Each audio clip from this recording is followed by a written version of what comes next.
بسم اللہ الرحمن الرحیم۔ السلام علیکم ناظرین، ایک فلائٹ میں ایک باپردہ لڑکی کے ساتھ ایک انگریز بیٹھا تھا۔ اس لبرل خیالات کے حامل انگریز شخص نے باپردہ خاتون کو لاجواب کرنے اور اسے نیچا دکھانے کے لیے کچھ اس طرح گفتگو کا آغاز کیا، آئیں کیوں نہ کچھ بات چیت کر لیں۔ سنا ہے اس طرح سفر بآسانی کٹ جاتا ہے۔ لڑکی کچھ دیر خاموش رہی اور اسے کوئی جواب نہ دیا کیونکہ وہ کتاب پڑھنے میں مصروف تھی۔ انگریز نے اپنی بات دوبارہ دہرائی کہ خاموشی میں سفر زیادہ طویل ہو جاتا ہے، اگر کچھ بات چیت کر لیں گے تو سفر جلدی ختم ہو جائے گا۔ اس باپردہ لڑکی نے کتاب سے نظر اٹھا کر اس کی طرف دیکھا اور کہا کہ آپ ٹھیک کہہ رہے ہیں کہ بات چیت کرنے سے سفر میں آسانی رہتی ہے، مگر آپ کس موضوع پر بات کرنا چاہیں گے؟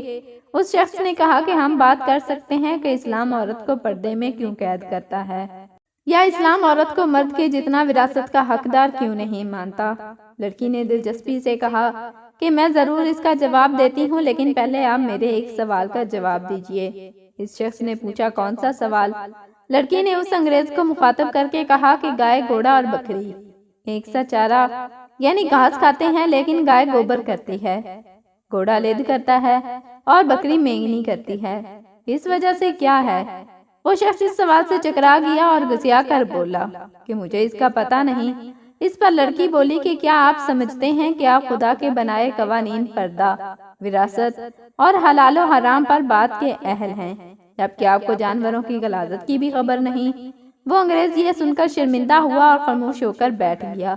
اس کے بعد وہ باپردہ لڑکی دوبارہ کتاب پڑھنے میں مصروف ہو گئی۔ ناظرین، اسلام ایک مکمل ضابطہ حیات ہے۔ اسلام پر عمل کرنے میں ہی انسانیت کی بقا ہے۔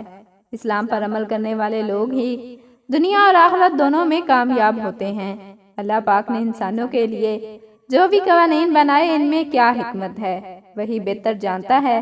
ہماری بھلائی اسی میں ہے کہ ہم صرف اور صرف ان پر عمل کریں۔ جزاک اللہ۔